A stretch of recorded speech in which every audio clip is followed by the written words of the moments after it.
hearing for the purposes of questioning the witnesses. If a member yields them time for that purpose, I will now recognize myself for an opening statement. Earlier this year, Southern California was hit with tragedy as fires exacerbated by strong Santa Ana winds engulfed large sections of Los Angeles. California Department of Forestry and Fire Management reports that the ongoing wildfires have burned more than 57,000 acres, destroyed 16,000 structures, and tragically caused the death of 28 individuals. These fires are not a new occurrence. Wildfires have been plaguing Southern California for hundreds of years. An abundant forest and shrubland, coupled with a relatively dry climate and strong coastal winds, increase the risk and prevalence of fires. Given the heightened threat environment, one would think California would prioritize mitigation efforts to reduce the number and the strength of fires. Unfortunately, California leaders have insisted and instead prioritized often counterproductive goals like planting trees, installing electric vehicle charging stations, over-equipping their communities and first responders with the tools they need to protect their citizens and livelihoods. And unfortunately, this thinking has resulted in decades of overregulation that have left Californians more vulnerable to wildfires. For example, the state's increase of lawsuits brought by environmental groups under the California Environmental Quality Act, known as CEQA, has delayed proper forest management projects such as controlled burns, timber harvesting, or brush clearing. It has also given rise to sue and settle litigation where environmental activists sue regulators for the purposes of imposing a friendly settlement agreement. Meanwhile, the California Coastal Commission has near dictatorial powers to approve or deny any project along the 840-mile coastline. This muscle was flexed in 2019 when the LA Department of Water and Power attempted to replace wooden power lines in the Pacific Palisades area with steel.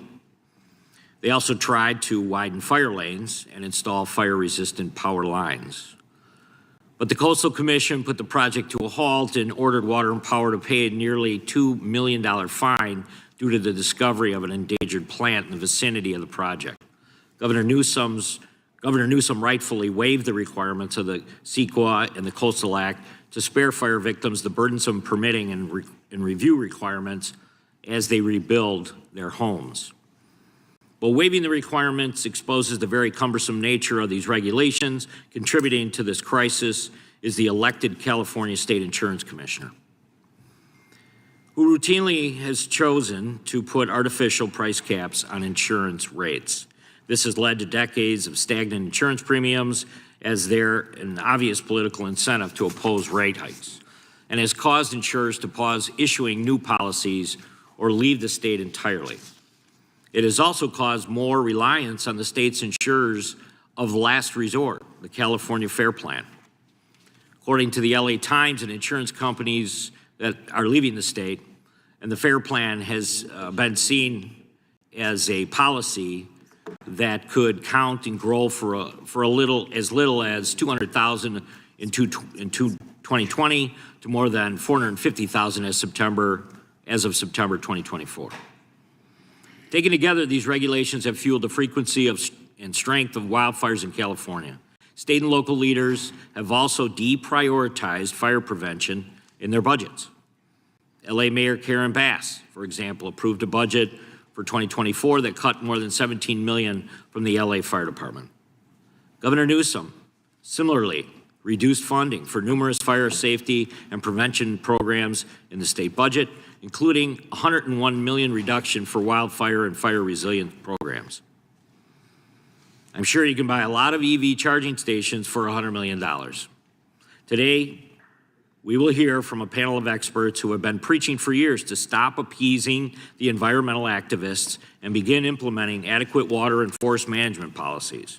It's my hope that these witnesses will be prepared to offer recommendations that state and federal lawmakers may use to protect California from future fires. Absent real regulatory reform in the state, I fear history is tragically bound to repeat itself. I now recognize Ranking Member Mr. Nadler for his opening statement. Thank you, Mr. Chairman, and I want to congratulate you on becoming chair of the subcommittee. While I am sure that we will have many disagreements, beginning with today's hearing, I do look forward to working with you and to finding areas of common ground. Mr. Chairman, while tens of thousands of Californians are still reeling from the fires that forced them to evacuate and that destroyed their homes and their livelihoods, Republicans are exploiting this crisis with a hearing that does nothing more than provide a sad excuse to further their long-held goal of dismantling the regulations that keep us safe. Rather than face the undeniable facts of climate change and the need for urgent, unfettered federal assistance to help Californians rebuild their lives, Republicans want to change the subject. But we should begin by remembering the tens of thousands of people whose lives have been upended by this disaster. If you look back in the history of California, for me, this is comparable to the 1906 earthquake in California. And the level of catastrophe and disaster here is high. And there's one reason that we're seeing a fire this ferocious. It's the weather, and the number one piece in the weather is the wind. Anthony Maroney is chief of the LA County Fire Department, one of the officials overseeing the firefight. He told us the devil winds hurled embers far ahead of the fire, like snowfall from hell.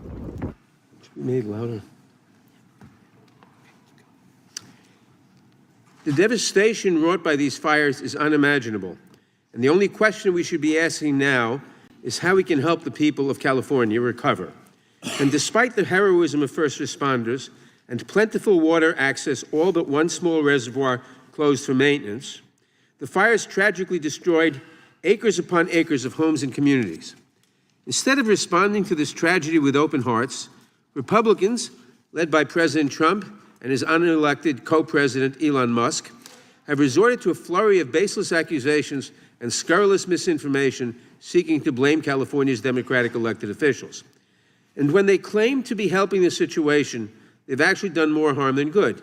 For example, President Trump has falsely argued that environmental protection policies left Southern California without sufficient water to fight the wildfires, despite clear evidence to the contrary.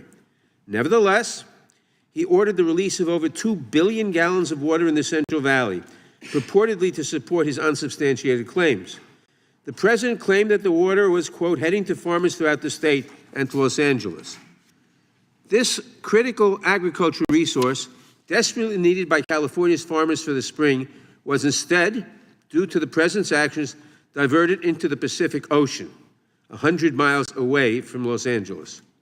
California does not need political photo ops that waste desperately needed water. They need real federal assistance. And how does the president respond? By insisting that any federal aid come with strings attached that further his own political agenda, like voter ID laws.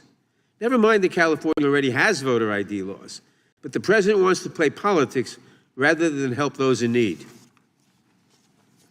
And Gavin Newsom is going to sign those papers. And if he doesn't sign those papers, we won't give him money to put out all his fires. And if we don't give him the money to put out his fires, he's got problems. He's a lousy governor. So I said, Gavin, will you sign? It took him like a month and a half or 2 months, and then he decided for political reasons. And then we got hit with COVID, and we had to solve another problem. That is outrageous. And it is outrageous that Republicans in Congress, including Speaker Johnson, have indicated that they are open to placing conditions on disaster aid, especially ones that have nothing to do with wildfires. Not only is that wrong for California, but it is simply wrong to treat the citizens of any state as pawns in a political game. Natural disasters tragically affect millions of Americans across the country each year.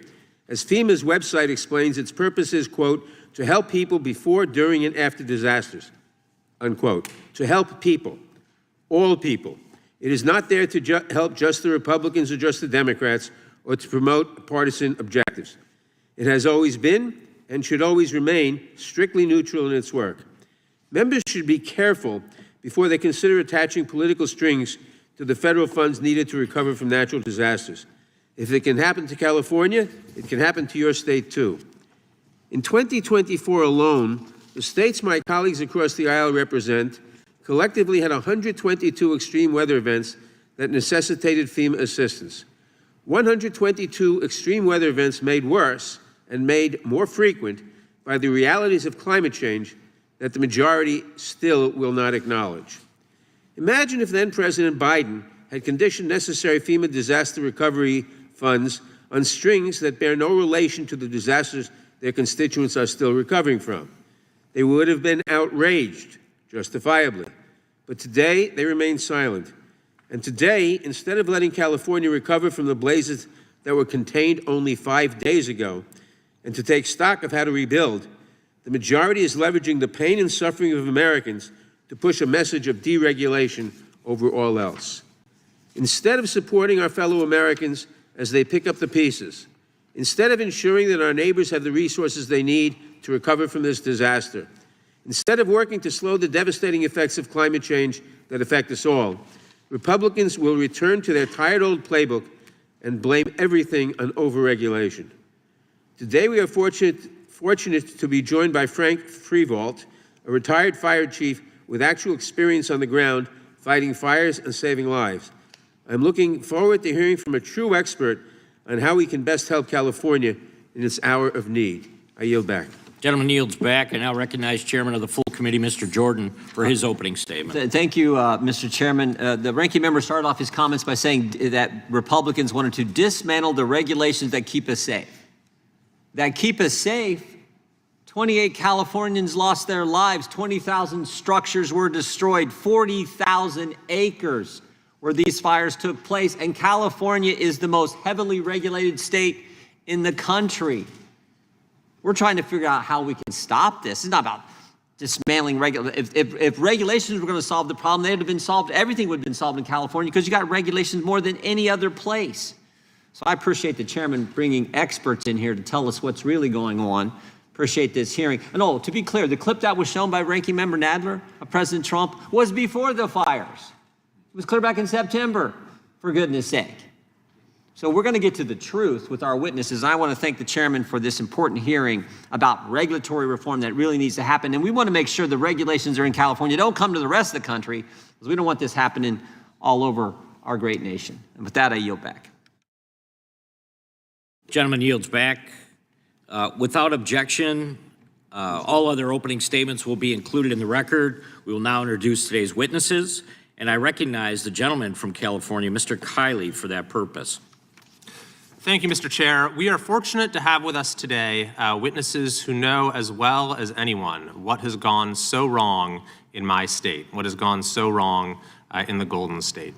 They will share with us the titanic policy blunders and staggering failures of political leadership that have caused such harm to California and for which our citizens have paid such a high price.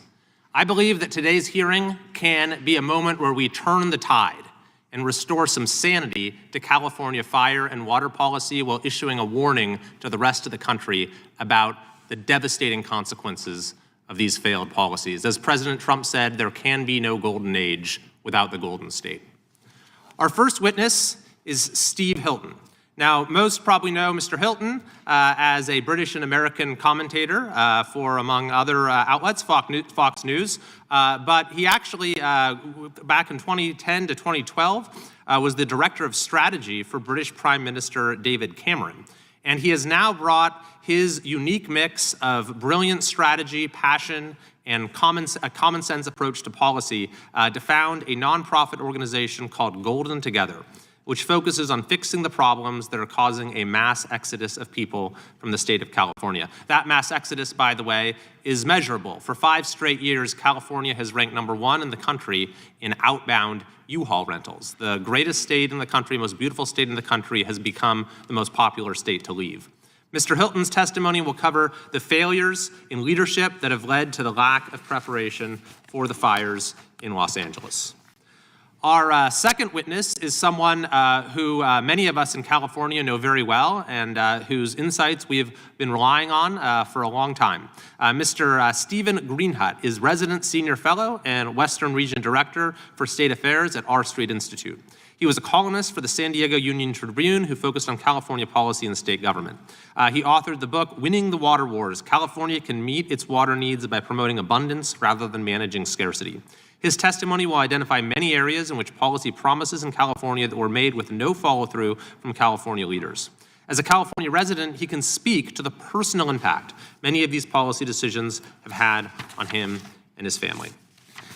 And finally, Mr. Edward Ring, who is perhaps as knowledgeable about water and fire policy in California as just about anyone.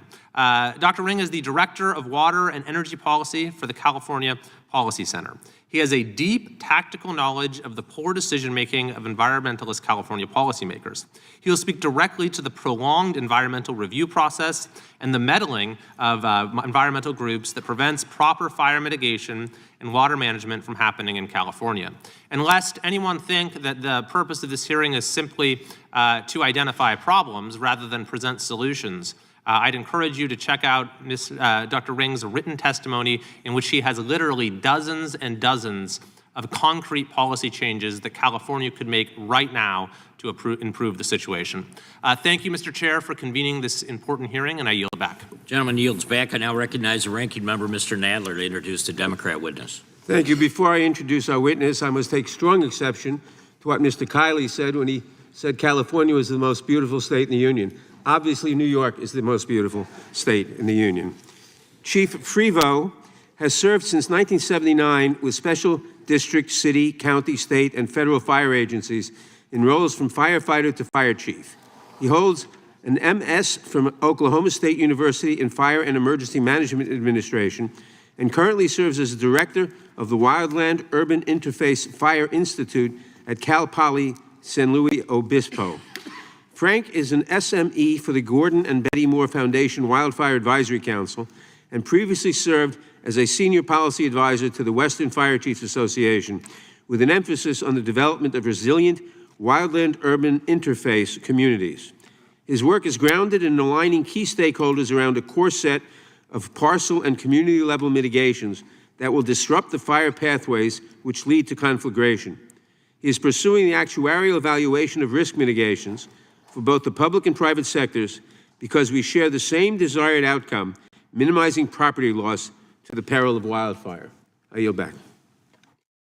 The gentleman yields back. We want to welcome the witnesses and certainly thank you for appearing today. We will begin by swearing you in. Would you please rise and raise your right hand? Do you swear or affirm under penalty of perjury that the testimony you are about to give is true and correct to the best of your knowledge, information, and belief, so help you God? Let the record reflect that the witnesses have answered in the affirmative. Thank you, and you can be seated. Please know that your written testimony will be entered into the record in its entirety. Accordingly, we ask that you summarize your testimony in 5 minutes today. Mr. Greenhut, you may begin. Chairman Fitzgerald, Ranking Member Nadler, and members of the subcommittee. My name's Stephen Greenhut. I'm Western Region Director for the R Street Institute, a free market think tank, and have written extensively about California issues for newspapers and books for the past 27 years. I love the state and want to see it prosper. One of the common themes in my writing has been the state's commitment to expanding bureaucracy and regulation without much regard for whether the new programs accomplish their stated goals. But the Los Angeles wildfires have exposed festering regulatory hurdles that have exacerbated the crisis. Many are years in the making, maddeningly complex and not given to quick solutions. It's a confluence of bad policy involving brush clearance, water, insurance, firefighting, housing, and climate change. California has created a tangled web of regulation that renders this once innovative state incapable of accomplishing anything efficiently, even environmental protection. Consider California's extensive climate change agenda. Instead of building a resilient system that handles whatever Mother Nature throws our way, our state constantly uses it as an excuse for inaction on nuts and bolts issues. By the way, uncontrolled wildfires undermine whatever progress we're making in reducing carbon dioxide emissions. University of Chicago research found that the 2020 wildfires emitted close to double the state's emissions reductions achieved over 16 years. The governor has agreed that we need to step up brush clearance, but very little happens. The California Environmental Quality Act, CEQA, and other laws require environmental impact reports for clearance projects and 2 to 3 approvals for controlled burns. They can take years. The state could, for instance, consider using more funds from the Greenhouse Gas Reduction Fund to pay for this, rather than prioritizing a high-speed rail system that's unlikely to do much about the climate. It's always an issue of priorities. The wildfires have also highlighted California's counterproductive insurance regulations. I've been writing for years about the coming insurance catastrophe. It can take many months, close to a year, for insurers to wade through the process of hearings, rate reviews, and opposition to such hikes by consumer attorney interveners who earn large fees for their efforts. The problem goes back to Proposition 103, the 1988 ballot initiative that instituted the prior approval system for rate increases and rolled back rates. It created a price control system. Unable to easily adjust rates to reflect risk, insurers quietly, and then not so quietly, began exiting. The insurance commissioner crafted a suite of useful reforms that were showing some promise, but why did it take so long? With this catastrophic wildfire, it remains to be seen whether these changes will be enough to stop the continued exodus of insurers. Many homeowners in the LA area didn't have coverage or were relying on the state-created insurer of last resort, the FAIR Plan, and there's much talk of that bare-bones system facing possible insolvency. Rather than addressing the insurance emergency, the governor and lawmakers found time for a performative special legislative session about so-called oil industry price gouging. Again, it's about priorities. Water policy is a tangential issue related to wildfires, but California has built little new water infrastructure since the 70s, when the population was roughly half what it is today. The state passed a major water bond a decade ago, but we've seen little progress on building traditional infrastructure projects. The California Coastal Commission in 2022 even rejected a privately funded desalination plan in Huntington Beach over concerns about plankton. More water would not have stopped the wildfires, but additional water resources would bolster firefighting efforts and mitigate some of the effects of drought seasons. Instead of building the basic water infrastructure prioritized under the Pat Brown administration, recent administrations have focused almost solely on conservation and rationing. Yet approximately 50% of California's water flows to the Pacific, 40% is used for agriculture, and 10% is for urban uses. Limiting swimming pools and car washing is no solution. We've seen criticisms about an inadequate number of firefighters. Thanks to union power, we see abundance of LA firefighters earning total compensation packages above $500,000 a year, with one captain earning more than $900,000 a year.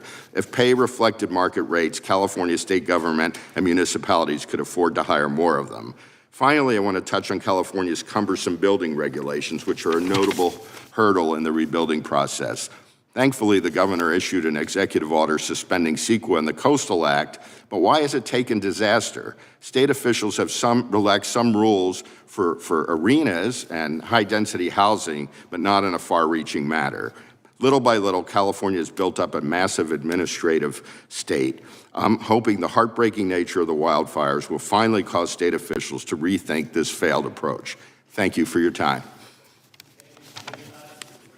You may begin.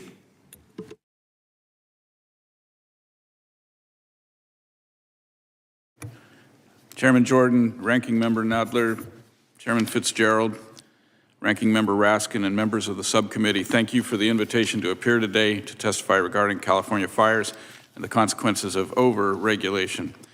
My name is Edward Ring, and I'm the Director of Energy and Water Policy for the California Policy Center, a nonpartisan public policy research institute.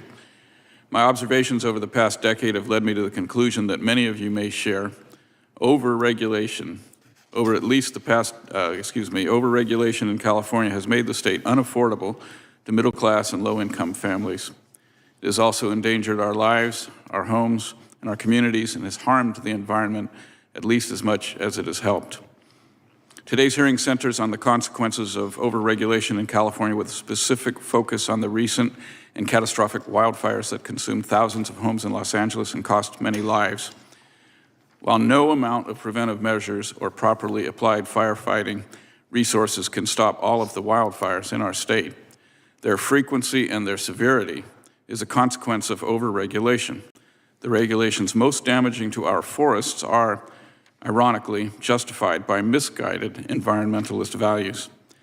Because of environmentalist regulations and litigation pursuant to the California Environmental Quality Act, the California Endangered Species Act, and their federal equivalents, California's annual timber harvest is down to 1.5 billion board feet a year, 25% of what it was as recently as the 1980s.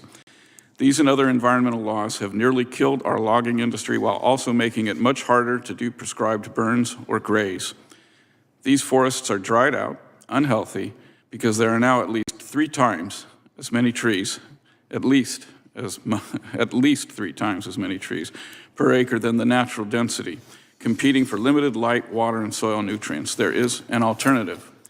For example, in 2020, the Creek Fire burned 380,000 acres in the Central Sierra Mountains, but 20,000 acres in the middle of that fire, the watershed around Shaver Lake, didn't burn at all. That's because for several decades, the owners practiced what they call total ecosystem management. They used prescribed burns, mechanical thinning, grazing, and selective logging to manage their forest. Wildlife biologists who were on site claim that species counts in the area actually exceed levels found in forests where state regulations have banned logging. These practices need to be extended to all wildland in California, and in the wildland-urban interface, Los Angeles in particular, the Santa Monica Mountains Conservancy ought to completely reprioritize their actions to first ensure reducing fire risk. California is only 5% urbanized, and that is where 94% of our state's population lives. We have the most densely populated urban areas of any state in America. The point here is that our state has plenty of open space and wilderness. Going to extreme lengths to return ecosystems to an untouched natural state is not appropriate along the perimeter of a city with 10 million people. And in any case, our government at all levels has not outperformed private landowners in preserving habitat. California state government has enacted regulations and enabled litigation that rewards special interests while costing taxpayers literally hundreds of billions of dollars. Environmental regulations make housing unaffordable, leaving subsidized developers to inadequately fulfill a mission that the private sector can do. We pay higher utility rates to subsidize renewables. We have carbon sequestration, carbon offset trading, carbon accounting. We have environmental litigation as a business model. Entire new industries created by political decree, producing nothing of value. This disaster in Los Angeles is a clarifying moment.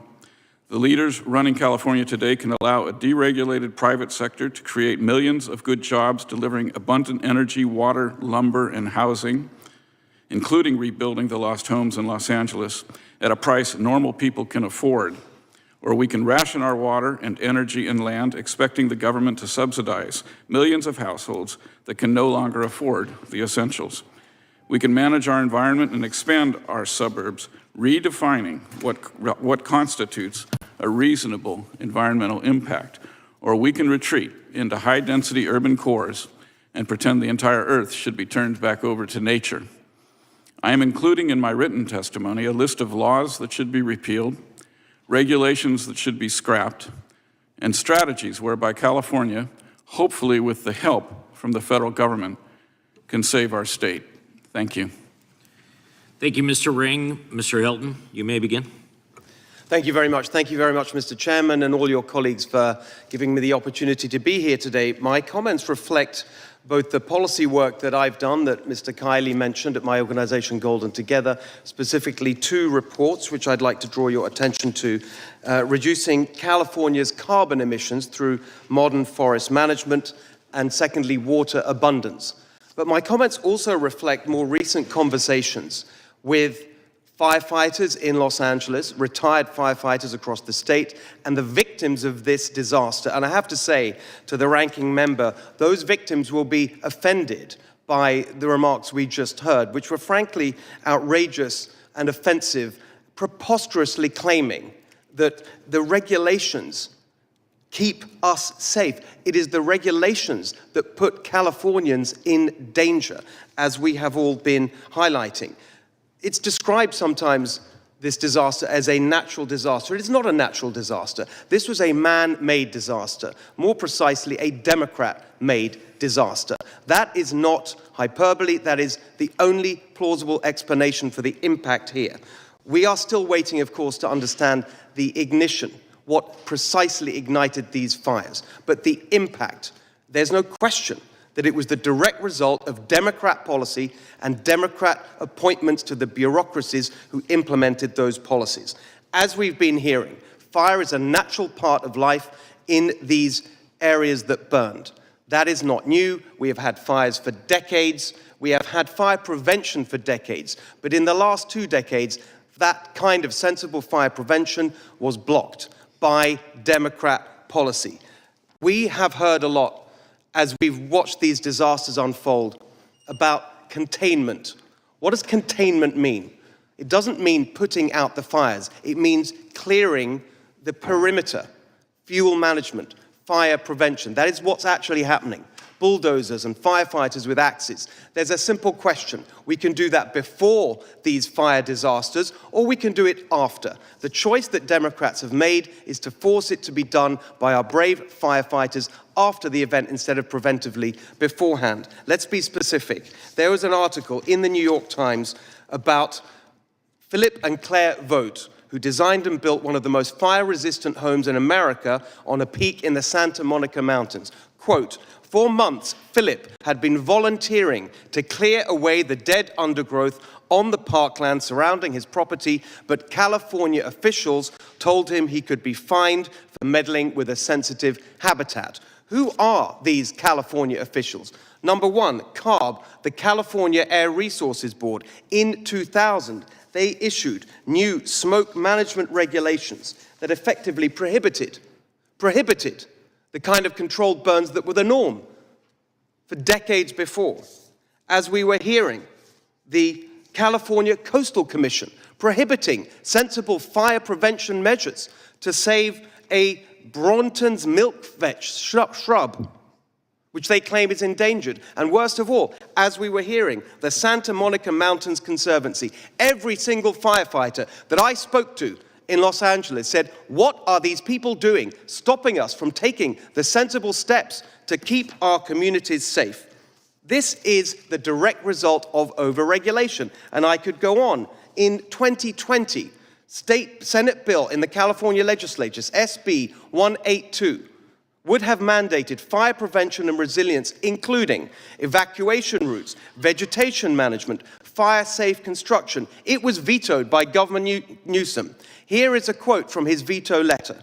"It fails to account for the consequences that could increase sprawl." So yet again, you have sensible fire prevention blocked by overregulation because of ideology about the war on single-family homes that's being waged in California. On and on, every single aspect of this disaster, the failures that led up to it, the failures of response, all of it the result of Democrat policy. Who else is there to blame? Who else has been in charge in Los Angeles and across the state of California in these years? So now we have some demands. We have demands from the people affected who never want to see this happen again. Number one, any support from Congress for what's happened must include a requirement for the sensible reforms, the common sense measures that we have outlined here and is in the policy reports that we put before you. Safeguards to make sure this money, the federal money, is spent properly, any money. Just as we saw with the 9/11 victim compensation, we need a special master appointed to make sure that money is not wasted. And finally, there is a bill on the desk of Governor Newsom right now for Trump-proofing California, even as he goes to the office and begs for help for his state. Surely a condition of any support must be for Governor Newsom to veto that bill. Mr. Hilton, thank you. Thank you so much. Mr. Freiwald, you may begin. Good morning, members of the committee. My name is Frank Freevolt. I'm the current director of the Wildland Urban Interface Fire Institute at Cal Poly San Luis Obispo. My opinions today are mine. They don't not necessarily represent the CSU system. To the experience and education that was covered initially, I'd like to add that of my time serving in the fire service, 19 of those years were in California, 24 of those years were outside of California. I think this will be important as we look at Mr. Freibel, nature can you of the speak system. up just a little bit, please? Make sure your mic's on. The mic's on. Is that better? Very good. My apologies. I'm a soft talker. As I said, my name is Frank Freebolt. I am the Wildland Urban Interface Fire Institute Director at Cal Poly San Luis Obispo. My comments today aren't mine. They do not necessarily represent those of the CSU, California State University. My experience that was discussed earlier, I want to make clear that about half of that has been inside of California and about half of it has been outside of California. Additionally, the comments that I'll make are informed by my service on the Western Fire Chiefs Association, which represents the states of Alaska, Arizona, California, Hawaii, Idaho, Montana, Nevada, and Oregon. And I also have a multi-state mitigation alignment project underway that mitigations for wildland urban interface properties that involves California, Oregon, Washington, Nevada, Colorado, Idaho, and Arizona. We are setting out really to solve two problems. The first is unacceptable levels of life and property loss in the wildland urban interface. When we talk about interface, just like we have oceans and land connecting at the coastline, think of the interface as where combustible vegetation meets urban centers. So when we say interface, that's really the intent. The second thing that we are solving for is an impending national financial crisis that will cascade from the insurance market to the realty, mortgage lending, and general obligation municipal bond markets, in my opinion. There is understandably a lot of polarization on this issue. What I can tell you from my time working in the field on these types of disasters is that we need to reframe how we approach this going forward. And I would suggest we do it in the following ways. First, this is an urban conflagration problem. It is not a wildfire problem. It starts as a wildfire problem through embers entering communities and the reception of those communities on buildings. This is well understood through Jack Cohen's work. Second, this is a national problem. It is not just a California problem. Lahaina, Hawaii, the Marshall Fire in Colorado, Calf Canyon Hermit's Peak Fire in New Mexico. This one usually surprises people, unless they lived back there or here. The Gatlinburg fires from 2016. 2,460 structures, 17,000 acres. You don't normally think about that happening there. And it's not just here. Essentially, if you look at the globe, 30 degrees north and south of the equator, Spain, Greece, Chile, Australia, New Zealand, this is not just our issue. Unfortunately, we can learn from those as well. Another reframing is that while climate accelerated this issue, that's really just two of the three primary issues. One is an accumulation of fuel since roughly 1910 due to national policy that made sense at the time, led to unintended consequences. And the second is continued development into fire-dependent landscapes. These landscapes have a return interval that needs to be met. And the third is that while this issue has state and federal consequences, it is always a local government issue. And unless we reframe our approach to the questions and the answers, looking forward into what's coming versus looking backward into what has happened, we're going to continue to pursue things that are not going to be relevant to changing towards the outcomes that we need. I'd give you three things that I think we should commit to. First is we need to prioritize selective management of combustible vegetation within 1/2 mile of wildland urban interface communities above all other vegetation management actions. It's not to their exclusion, but it's that we need to prioritize those spaces. The second is that we need to retroactively harden existing structures in wildland urban interface communities through evidence-based mitigations and create and maintain defensible space around those structures. And to clarify, mitigations mean the various actions that you can take to make these structures less receptive, first and foremost, to embers, and later to structure spread. And third, we need to require the evidence-based mitigations are included in the part of the actuarial pricing of risk and insurance rate setting.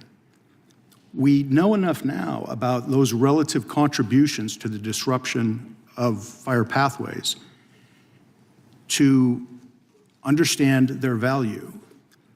And I'll end with the first time I understood we had a serious disconnect is I had some property owners that passed our defensible space inspection brilliantly and had a non-renewal before the week was up. And I realized at that point how the fire service and how the insurance industry were looking at the same place, were not connected. And that's where I think we need to go to. Thank you. Thank you, Mr. Freibald. We'll now proceed under the 5-minute rule with questions. The chair I recognize myself for a number of questions.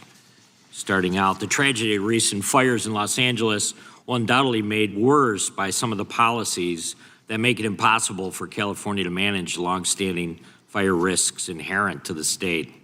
So, Mr. Ring, let me start with you. Why do you think there is such a resistance to these common sense approaches that many have just heard about this morning, and certainly have been hearing about since the fires happened in LA? I can't think of a harder question to answer. I find it inexplicable. I do think that some of the motivation for the litigation, for example, that we see against sensible wildland management comes as an economic motive. Again, the regulatory and legal environment, because of these laws, are such that it's very easy to file a lawsuit to try to break any project that's going to develop land or manage wildland. So I think a lot of it would have to do with that. I also think that there is a preoccupation with climate change that sort of diverts people from looking at, I think, what Steve referred to as the nuts and bolts. If you're truly concerned about climate change, you should be wanting to pursue sensible policies with more urgency, not less. So I think it's partly ideology, and I think it's partly some perverse incentives caused by the legal environment that we've created. So what could the federal government do? What kind of steps could we take to ensure that all states, including California, have less roadblocks to mitigate? An act of Congress could, for example, make losers pay in frivolous lawsuits that have to do with environmental issues. I think that would be a reform that would cut across every law or regulation that's being exploited currently. Whereas if you, for example, reform the Endangered Species Act, which is also necessary, and reforming NEPA is also necessary. But if you also assign a responsibility to litigants that file frivolous lawsuits, you would take care of every regulation that's being exploited in that manner. Do you think there's anything that we're seeing and experiencing with the fires in California that would lead you to maybe scrutinize some of the statutes at the state level in other states that also experience forest fires, wildfires that California just experienced, that makes sense, that there is a state to look towards to maybe fine-tune what's going on in California?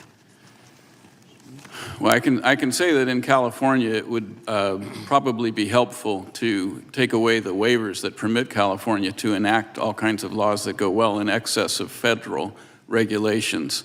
As far as an example of a state that's managing their wildlands more responsibly, I can't answer that with specific knowledge, but I think that in the southeastern United States, a lot of forest management is done in a way that makes a lot more sense. Very good, thank you. Mr. Greenhut, let me ask you, many states require that state insurance commissioner has to approve a rate increase before it takes effect. The fast rate approvals are a crucial component of healthy state insurance markets. Many of us that served in state legislature worked in that area. So is there something that you're seeing that stands out when it comes to California that's lacking in this area, or some of the moves or changes that have been made as a result of trying to better position themselves and unfortunately failing when it comes to insurance rates? There are about 12 states with prior approval systems, and California's is the strictest. You pointed out in your opening that, well, for one thing, it made the insurance commissioner an elected position. There aren't a lot of insurance commissioners often are, looking to higher office who want to be the person who approved a major rate hike. And the problem is this has been going on for years. We're not able to just adjust the rates and their process. There are things that could be done within the Prop 103 process.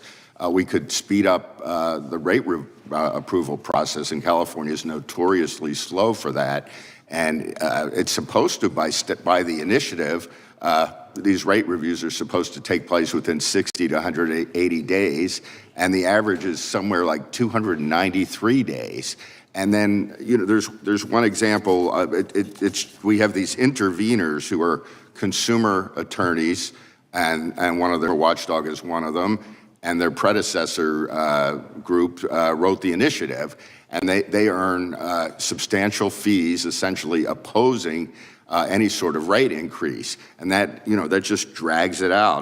There's one quick example. I think we'll have an opportunity to talk a little bit further on that issue. Sure. So I'm going to yield back, and I'm going to recognize the ranking member for 5 minutes. I thank the chairman. I first must respond to Mr. Hilton's inflammatory comments on my statement. Rules that prevent people's roofs from burning, rules that get rid of inflammatory material around homes, rules that mean that the house next door is less of a fire threat to your own. These are rules that save lives. Blanket deregulation would heighten fire risk, not lower it. We have heard claims from Republicans, including President Trump, that the water systems in California were strained because of overregulation. But with the exception of one small reservoir that was down for scheduled maintenance, the reservoirs were full when the fire started. According to some estimates, when the Palisades fire started, there were 3 million gallons of water stored locally. But the demand to fight the fires was 4 times greater than the system had ever encountered.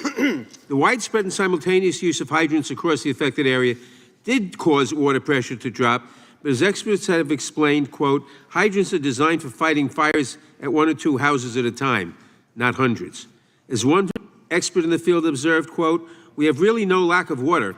What we have is an infrastructure that is not made to fight cataclysmic fires, biblical-sized fires.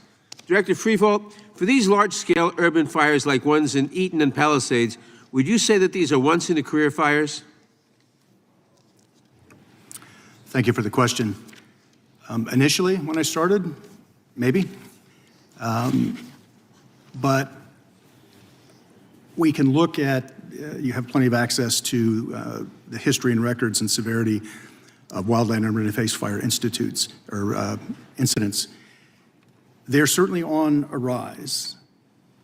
But I would also mention that to date, our largest acreage, life and property losses actually occurred a long time ago. First one was, at least it was recorded in this way, 1871 in Peshtigo, Wisconsin. That was burned somewhere between 1.5 million to 2.4 million acres. Between 1,200 to 2,500 people were killed. It jumped Green Bay. 16 towns were burned in that process. Thank you. I have one other question. After large fires like these, we should be doing everything we can to help people in need, not pointing fingers and trying to blame elected leaders.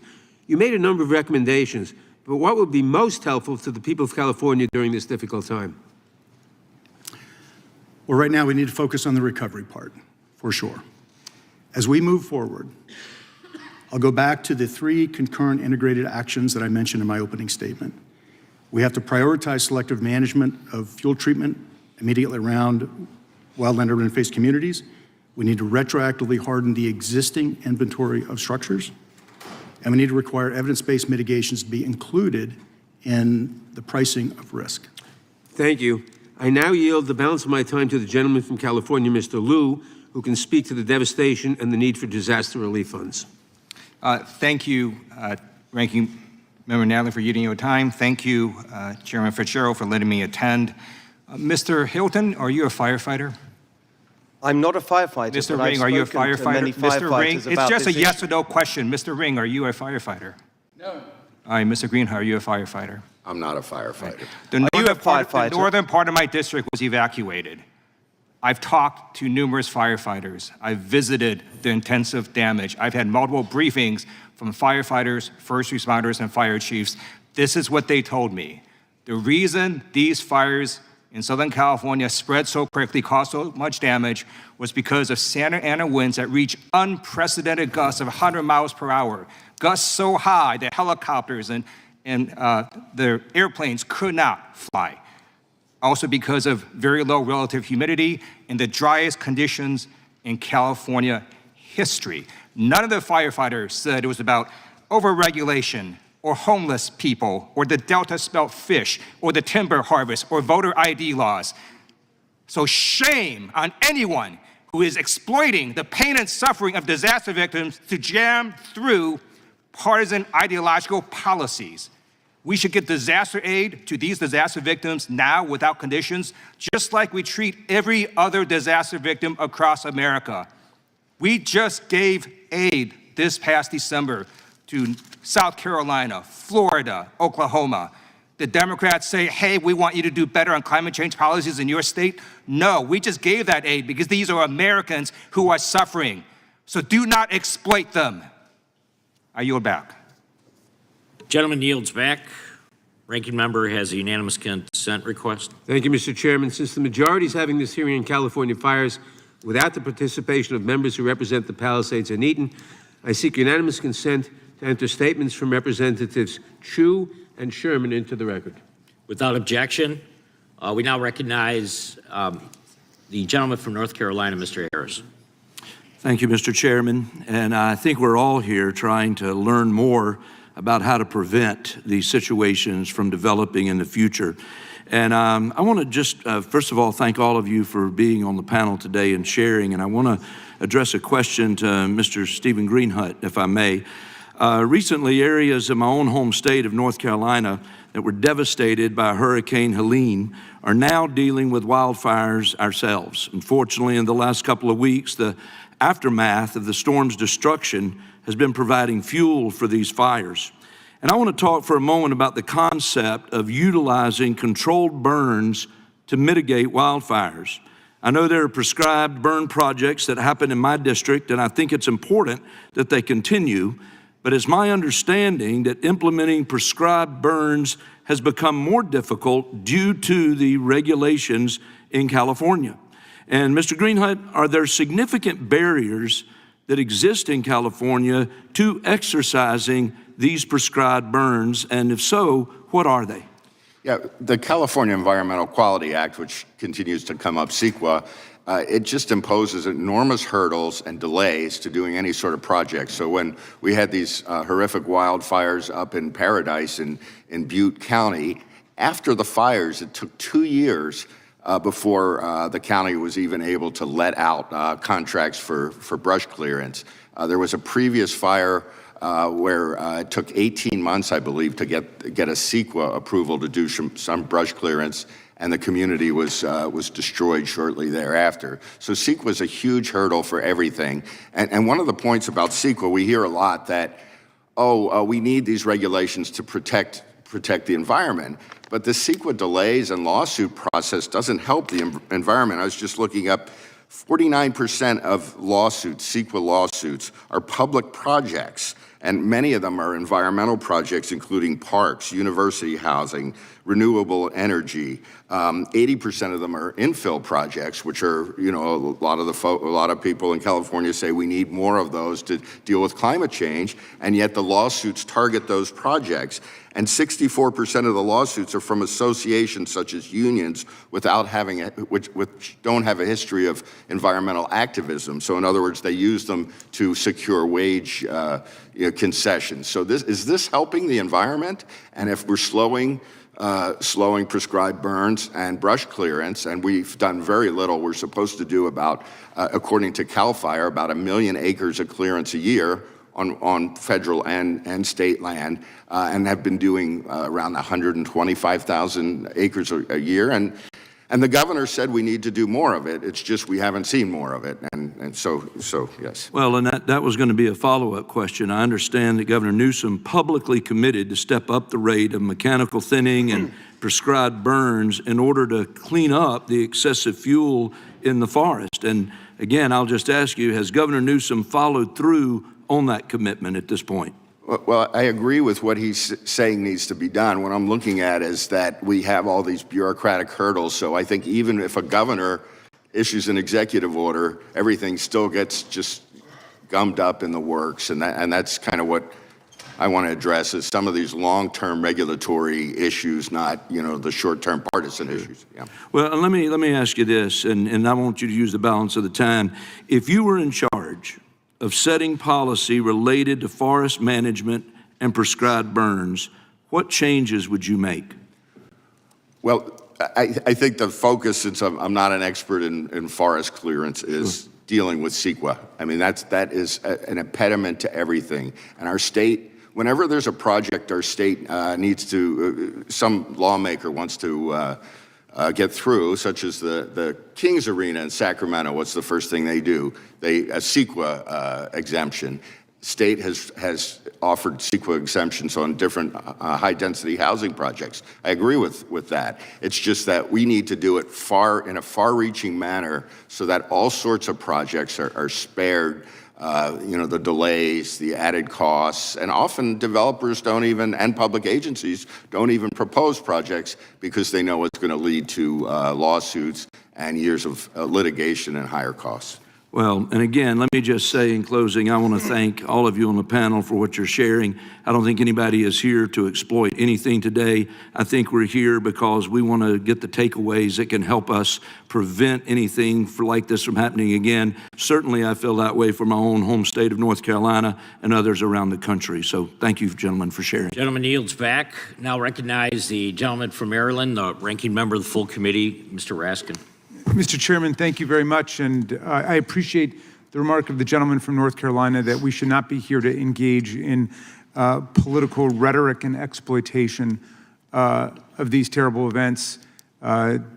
States, counties, localities all over America are affected by weather calamities that are coming on with extraordinary velocity because of climate change. I want to yield to the distinguished gentleman from California, Mr. Liu, several minutes in order to pursue his line of questions.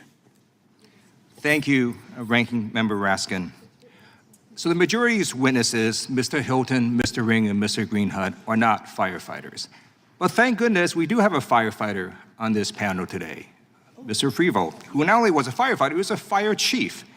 And he, in his testimony, talks about that this is not a traditional wildfire. This is a wildland-urban conflagration. And I'm going to show you in a little bit a video of what was happening. But I just want to explain, when you solve for the wrong problem, not only do you not get the solution, you can cause harm. So Donald Trump has it in his mind that somehow there's a spigot in Northern California, he's going to open a valve and dump water to Southern California. Here are the facts. Southern California's reservoirs are at near record levels when this fire happened. Didn't matter, because Donald Trump then ordered the Army Corps of Engineers to release over 2 billion gallons of water that almost flooded farmland, if not for the local water districts that pushed back. But guess what? This water was saved for the farmers for the summer season when they needed the water. And so the president wasted all this water that isn't even reaching Southern California. It's going to evaporate for a PR stunt. So this was a harmful, ludicrous action to solve for the wrong problem. And so I want to show a video now of what was happening in the Eaton fire that wiped out Altadena. Just watch this 15-second video.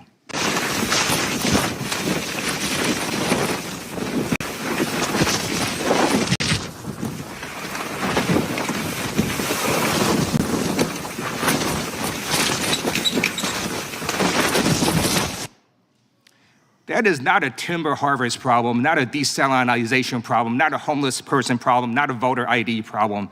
That is burning embers being blown by unprecedented Santa Ana winds that reach up to 100 miles per hour. And these burning embers that could be softball size would fly for miles and miles and miles and hit a structure and set that structure on fire. And then that structure became the fuel for the fire. That's what was happening. The structures became the fuel for the fire. And so, Mr. Freevolt, can you talk about first of all, confirm that that is true, and then explain in your testimony about strengthening sort of these structures with fire-resistant materials. Concur with what you said initially. Repeat the last part of your question, please. In your testimony, you talk about how to harden some of these Yes. structures with fire-resistant materials, which actually is something that might make sense, not for the other random policies that the majority of witnesses are trying to jam through on ideological reasons. I would point to two standing sets of work that we could start on yesterday. The first is the Wildfire Prepared Home designation from the Insurance Institute for Business and Home Safety. That's a package of mitigations that has been proven to be effective on really two things. It is preventative embers getting into structures and then starting the structure itself on fire. And it also helps with low duration, low intensity fire in and around the structure. While those are necessary, they're insufficient when we get high concentrations of structure. We need to get enough of those parcel level mitigations done to protect structure to structure spread. If you just do one here, one there, you'll still lose that piece. The second one comes out of the National Institute for Standards Technology, Technical Note 2205, Hazard Mitigation Methodology, excellent set of recommendations. Thank you.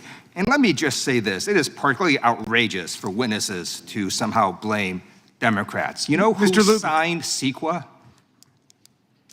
Ronald Reagan. That's who signed CEQA. And Governor Newsom pre-positioned assets before this fire. But those helicopters and airplanes could not fly over the Eden fire because of the 100-mile-per-hour winds. That was the truth. That is what happened. Go do your own research. I yield back. And I'll yield back to the chairman. Gentleman from Maryland yields back. We now recognize gentleman from Texas, Mr. Gooden. I yield my time to Mr. McClintock. Gentleman yields his time. I thank the gentleman for yielding. First, I want to assure Mr. Liu that Messrs. Hilton and Ring and Greenhunt are three of the most insightful experts on California public policy that I've had the honor to work with during my 45 years of public service, and I can't imagine a more distinguished panel than we have before us right now. Mr. Liu might also be surprised to learn that before the modern era, California lost 4.5 million acres a year on average to catastrophic fire. Then in the 20th century, we established land management agencies to do a little of the gardening ourselves instead of leaving it to nature. We auctioned off excess timber to logging companies that paid us to remove the excess. We leased public lands to cattle and sheep ranchers to suppress brush growth through grazing. We did controlled burns to remove undergrowth. We cut fire breaks to contain fires. We used herbicides to keep brush from residential areas. We put out fires before they could explode out of control. And our fire losses declined from 4.5 million acres a year on average to just 250,000 acres a year throughout the 20th century. But we don't do those practices anymore. Our fire losses are now back up to an average of 1.5 million acres. In 2020, 4.5 million acres. Mr. Greenhunt, what happened? Thanks, Congressman. It just seems like an ideological shift. We've moved towards land preservation at all costs. And I was just looking through, thinking of but it doesn't preserve the land, does it? It's caused the incineration of the land. Exactly. I mean, the idea was to preserve species. I mean, we pointed out before that we. And some of it's growth control, too. Pointed out that a project was stopped for hardening the telephone poles over concerns about an endangered weed. It's this, yeah. Mr. Ring, is this a policy issue or is this an act of God? Everything's an act of God, but policy has a lot to do with what actually happens. California's forests, since the enforcement of environmental regulations became more aggressive, are now overgrown. I know you're very familiar with this. The average tree density, and this is verified by several studies from universities in California, Merced, Berkeley, Davis, elsewhere. The tree density in the Central Sierra is now about 5 times what's historically normal. The ladder fuels, which would ordinarily, that's the scrub and underbrush and young trees, which would normally burn in controlled burns or fires started by lightning strikes, when that doesn't happen anymore, you have trees that are allegedly dying because of climate change, but they're actually dying because you've got so many more trees competing with the same amount of light, you can actually nutrients. You can actually tell the boundary between the private lands that are not subject to these laws and the public lands just by the condition of the forests on each side of that boundary line. How clever of the climate to know exactly where the boundary lines are and only decimate the federal lands. I can offer some good news, and that is in 2016, we got a categorical exclusion from NEPA for forest thinning projects in the Tahoe Basin Management Unit. That simple change has taken the environmental studies from 4.5 years down to just a few months. It's taken the environmental reports from 800 pages down to a few dozen. It's increased the timber yield on the Tahoe Basin from 1 million board feet a year to 9 million board feet a year. It's tripled the amount of treated acreage. That's what saved the town of South Lake Tahoe from the Caldor fire. Unfortunately, right across the boundary line was the town of Grizzly Flats that was not protected by this law. It was completely incinerated by the same fire. Now, we got those provisions finally this year, just a few weeks ago, into the Fix Our Forests Act. It passed the House with 141 Democrats opposing it. Mr. Hilton, I'll give you the final word. What would you say to those Democrats? I think I'd first of all say to Mr. Liu, I think we'd take his righteous indignation a little bit more seriously if he wasn't in nearly every single case the first to jump on one of the terrible tragedies that we see too often in our country of mass shooting, to immediately call for the kinds of reforms that would stop it happening. These fires have nothing to do with mass shootings. Exactly. And that's what we're here to do, to stop people dying, to stop people losing their homes, to stop the terrible human and economic cost of these fires. That's what we are here arguing for, those kinds of changes that could be made and would stop the severity and impact of these kinds of fires. Gentlemen's time has expired.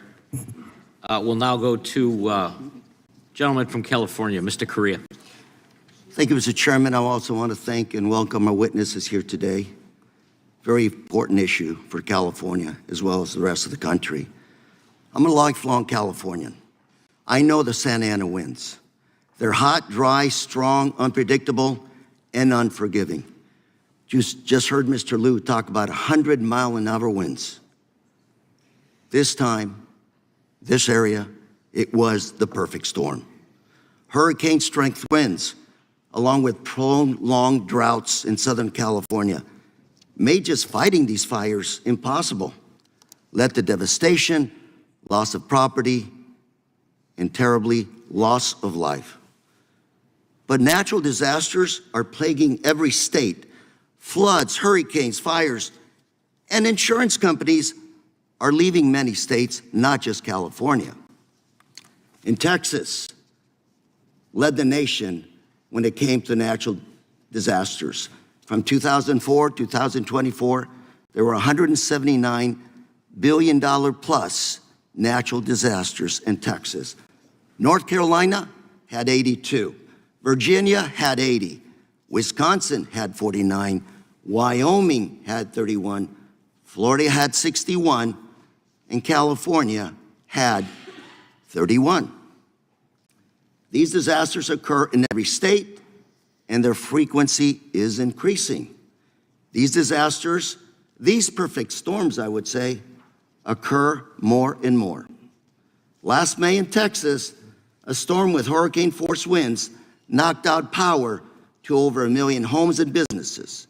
And in Florida and North Carolina, Hurricane Helene caused historic flooding and tremendous damage. Catastrophic wildfires have occurred across the nation, including the German Road fire in Wisconsin and the Great Smoky Mountains wildfire in Gatlinburg, Tennessee. And insurers are fleeing these states. In Florida and in Louisiana, many insurers have either left or gone bankrupt. And in Texas and North Carolina and many other states, you're seeing tremendous rate increases. In Texas, which experienced $16 billion weather-related events in 2023, 5 major insurers have ended or limited their coverage. Florida, Louisiana, and North Carolina All have reported non-renewal rates greater than that in California in 2023. And nationwide, non-renewal rates have jumped up 30% from 2018 to 2022. So what we're trying to say is, this is not a California crisis. This is a national crisis. We're California. Everybody likes to bash us. We are the center of the universe, that I'd say. We're the center of high tech, biotech, and we are the center of the entertainment industry. And by the way, we're the #5 economy in the world. I hope that doesn't bring us any tariffs. We're also home to 70% of the venture capital in the US. And of course, home to 40 million people. Let's be clear, disaster aid should never be preconditioned on political agendas. All of us here have voted for aid for other states when they needed it. And we do learn from every disaster in California. Right now, California has dedicated billions of dollars, nearly doubling the amount we spent in 2019 to address the causes of forest fires. And CAL FIRE and others have worked on over 1 million acres to reduce these activities that would lead to fires. California, we're doing our job. It's just the situations have been impossible. We're all Americans, and I hope all of us remember that when it comes to disaster relief. When one American suffers, the rest of us need to show up and help. That's what we do best. Mr. Chair, I'm out of time. I yield. Gentleman yields back. Now recognize the gentlewoman from Wyoming, Hageman. Ms. Hageman. Thank you, Mr. Chairman. Climate change and global warming are the scapegoats for the Democrats and radical environmentalists to deflect attention from their failed policies and the destruction caused by their own actions.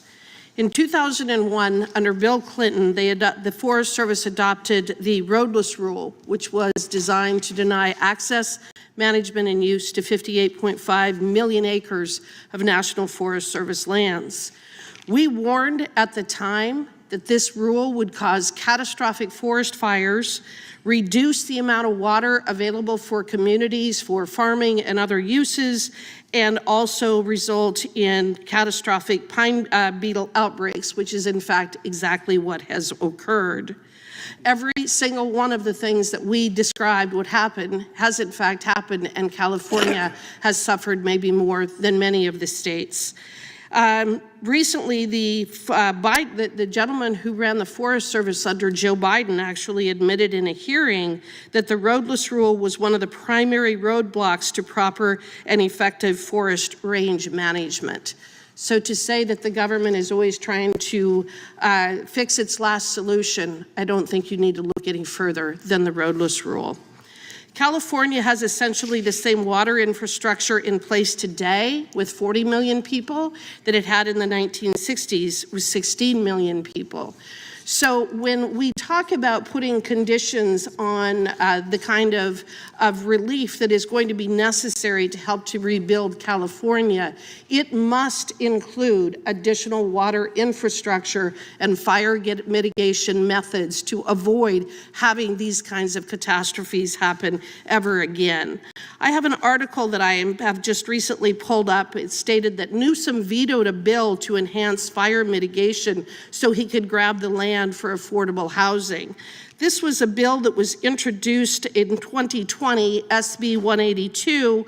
It was authored by then State Senator Hannah Beth Jackson, a Democrat from Santa Barbara, whose district had just suffered the Thomas Fire.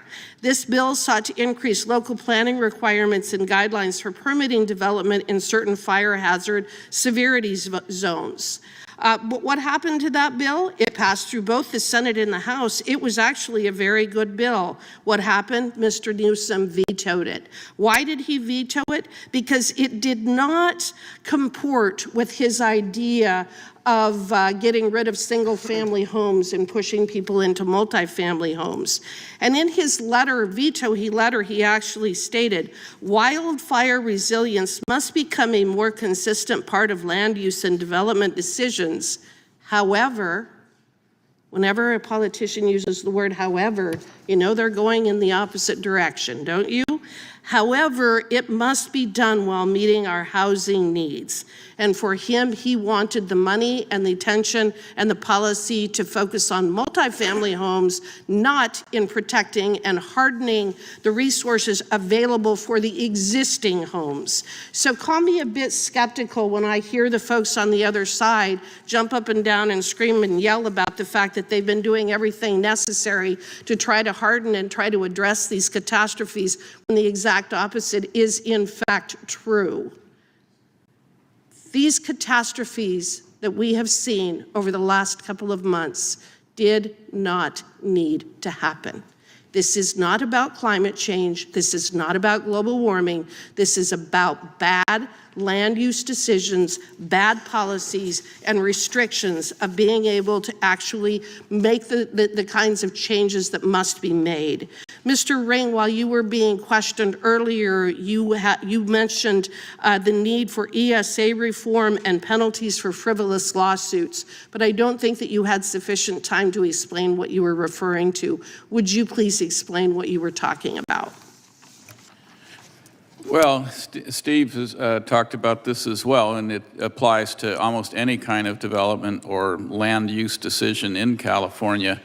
There are laws, and it's not just CEQA, it's the California Air Quality Management, the CARB is a agency, and the Coastal Commission, which came up, but there's countless laws and regulations that provide grounds for lawsuits. One of the things that might be a very meaningful reform to CEQA would be to take away standing to third-party attorneys that truly have used CEQA as a business model, and restrict CEQA lawsuits to district attorneys and the state attorney general. And by the way, when CEQA was signed by Governor Reagan in 1970, it was a 2-page document that could be filed within weeks. And now it's an 800-page document that Mr. Ring, the takes gentleman's time has expired. Thank you. Thank you for your testimony. We're not going to go to Mr. Correa for a UC. Mr. Chairman, I'd like to submit some documents for the record. Yeah, without objection. First one, Progressive Insurance becomes the latest insurer to flee Texas, October 19, 2024. Second one, 15 states facing imminent insurance crisis, October 4th, 2024. Third one, insurance crisis that started in Florida in California is now spreading. Your state could be next, July 2nd, 2024. Fourth one, California isn't the only place where insurers are dropping homeowners, January 18th, 2025. Fifth one, letter from Congressman Costa to Secretary Hesgreth, dated February 1st, 2025, concerning unplanned water releases. And the sixth one, a letter from members of the California delegation to the Chairman Fitzgerald and Ranking Member Nadler, dated February 5th, 2025, supporting Californians' insurance regulation. Thank you. Without objection, the chair now recognizes the gentlewoman from Vermont, Ms. Ballant. Thank you, Mr. Chair. The scale of this disaster is really almost impossible to comprehend. We've got 29 people who are dead. We've got 16,000 structures that were destroyed, so many Californians injured. And while these devastating fires were raging on, Republicans' first reaction was to blame the wildfires on, quote, DEI. So I'd like every witness to answer this simple question, yes or no, starting with Mr. Greenhut. Do you believe that people in Los Angeles died because the fire chief is a lesbian? Yes or no? Do you believe? No. Okay. Mr. Ring, do you believe people in Los Angeles died because the fire chief is a lesbian? No. Great. Mr. I don't know because your name is now upside down. Mr. Hilton, do you believe that people in Los Angeles died because the fire chief is a lesbian? No. Mr. Freeble, do you believe that the people of Los Angeles died because the fire chief is a lesbian? No. Great. So Glad we established that. But I want to remind everyone that while fires raged through Main Street and Palisades, Elon Musk said that DEI means people die, in reference to the Los Angeles Fire Department's response. And my House colleagues seem to agree. This here is a tweet from Representative Marjorie Taylor Greene posted on her official social media. It says, "How's your DEI mayor of Los Angeles working out for you?" So it's become crystal clear that the phrase DEI is used in place of much more offensive terms to talk about people of color, to talk about women, queer people in this country. It's sickening, and they're literally saying this while people were dying. So obviously, this has nothing to do with the families who lost everything. It does not do anything for the communities that were destroyed. It's an absolutely wrong way to deal when you have a natural disaster. And I know, because the last 2 summers in Vermont, we've had catastrophic flooding. What people need in this moment is leadership. Americans need us to get the resources that they need out to them immediately. America does not need a president that is hell-bent on dismantling our federal emergency management system or conditioning aid to California to profit off of a community's devastation. All this talk of DEI is a complete and utter distraction from the fact that we need a plan, an actual plan to help the people of California who lost everything. At this point, I'm going to yield back the balance of my time to the gentle lady from California, Ms. Kamala Gradov. Thank you, Congresswoman, for yielding me your time. And thank you, Mr. Chair, for allowing me to be here. You know, I love California, and I don't like people shading my state. But sometimes funding disparities in a national election out of the 5th largest economy in the world, California, can roil a person's feelings about our state as a whole. But these frail emotions should not debilitate a leader's execution of their job serving all of the American people. California fires and the consequences of over-regulation is a gross title misnomer. Mr. Freevault, I have a few yes or no questions for you. Would you agree that the Eaton fire happened in Altadena, an unincorporated portion of Los Angeles County? Yes or no? Yes. Okay. Is it safe to say that LA County has more relaxed zoning ordinances and building regulations than the city of Los Angeles? I do not have enough knowledge to give you a yes or no answer. The answer is yes. Would you agree that permissive building codes, the notion of permissive building codes, are antithetical to over-regulation? Sure. The details in that question are It's a very too far simple for me question. to answer yes or no. Permissive building codes does not equal over-regulation. I can't answer the question. All right, I'm going to answer that for you, yes. Because at the end of the day, I would say, and I don't know if you would agree, that the entire framing of this hearing is actually based on a false premise. Yes or no? I believe we're approaching the discussion from a legacy standpoint. We're looking backwards in the discussions and the questions. We need to be looking forwards. We do, and instead of blaming California for overregulation, we should be talking about ways to help the thousands of people who lost their lives in these fires, including some of my own family members. Concur. With that, I yield back. Gentlelady's time has expired. Yield back. Now recognize the chairman of the committee, Mr. Jordan. Thank you, Mr. Chairman. Mr. Hilton, you said in your testimony the speed, scale, and destructiveness of the fires was the direct result of Democrat policies. I want to know why. I mean, I assume those policies are like why they stopped logging in California, why they stopped clearing controlled burns and other things that's been mentioned by all the experts and some of our colleagues. Why would they stop those things if they were working? The answer is that, as we were discussing earlier, there's an ideology in play which is extreme, and it avoids the kind of common sense action that had been taken for years.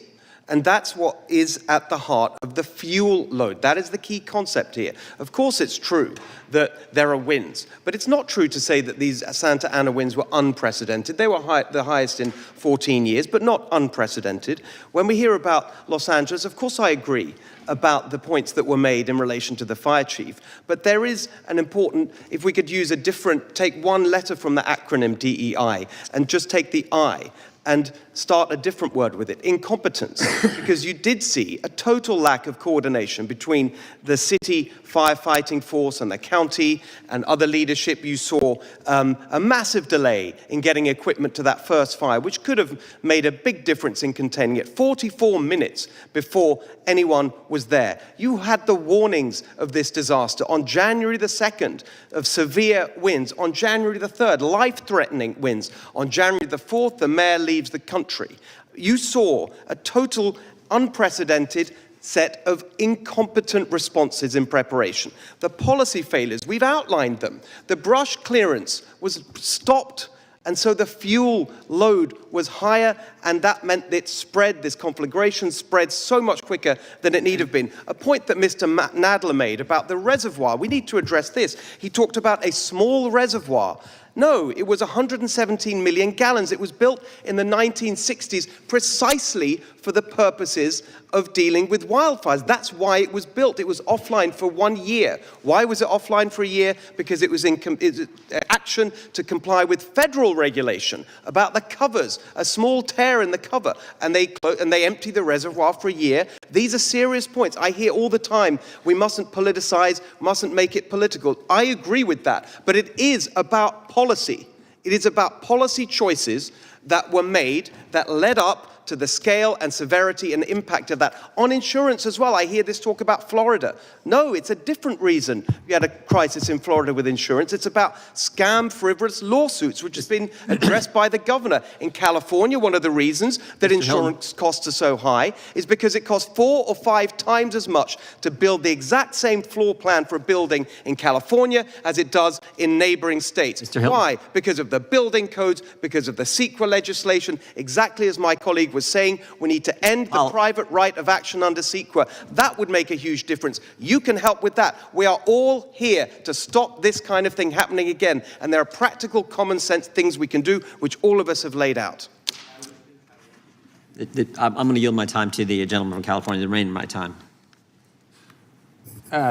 Thank you very much. And in response to the gentlewoman from Vermont, I think the issue here is that, for example, there was one firefighter turned whistleblower who said that LA will only purchase from vendors that support DEI, resulting in the fire department having to go with a vendor that will have to pay twice as much, or the shipment may take twice as long because of that requirement. And so I think the point is that a public safety organization should be singularly focused on public safety, and this is not the place for ideology or social engineering. But Mr. Hilton, one of the things that was appalling to many of us in the middle of the fires was that our governor, Gavin Newsom, set up a political website that was devoted to promoting himself and defending his record and trying to deflect blame, and a rapid response organization designed to attack people and call any criticism of his record misinformation. So I do think it's important to set the record straight. This is a story from Capital Public Radio from a few years ago. Now, is Cap Radio, is that the local Fox News affiliate or something, Mr. I don't think it is. Yeah, it's the NPR affiliate. It's NPR. Right? Not known to be a right-leaning conservative outlet. Here's the headline. Newsom misled the public about wildfire prevention efforts ahead of the worst fire season on record. An investigation from Cap Radio and NPR's California newsroom found the governor has misrepresented his accomplishments and even disinvested in wildfire prevention.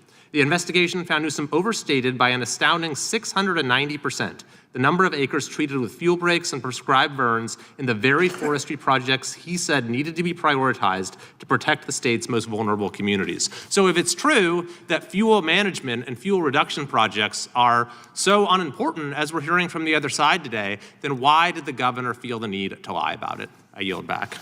Gentleman yields back. Now recognize the gentleman from Illinois, Mr. Garcia. Thank you, Mr. Chair, and to all the witnesses here today. Now, in my opinion, the topic of this hearing is missing the point. What we should be focusing on is, one, how to help now, and two, how to address the root causes of drought and intensifying fires to prevent this from happening again. But instead, we've seen officials in the Trump administration are talking about DEI instead of how we're going to help people. My colleague, Representative Blint, has already made that point. They're talking about how to cut disaster aid instead of letting FEMA do its job, which is literally to help people after disasters. I'd like to hear from Mr. Freevold, our witness, who's a retired fire chief. And please, a yes or no answer. The question won't be that difficult. Yes or no, is DEI making firefighters less effective? No. Thank you. And that's so right. So contrary to Elon Musk's claims that the LA firefighters did not prioritize DEI over saving lives. That is a lie, and it is a slap in the face to dedicated professionals and volunteers across the country who undergo rigorous training and risk their lives to save others. It was offensive when President Trump used DEI to blame air traffic controllers, and it's offensive here too. And despite Trump's lies about FEMA, the agency continues to help disaster-impacted communities during times of great need. So again, I'd like to ask a question to Mr. Freevold. Mr. Freevold, yes or no? Is climate change worsening disasters? From the fire perspective, the one element of climate change I can speak to is vapor pressure deficit. Is that a yes? That part is making it more severe, yes. Thank you, sir. So as climate change worsens, disasters across the country, and as FEMA disaster declarations rise, districts across the country, represented members across the political spectrum, are at risk. In fact, in 2 Illinois counties from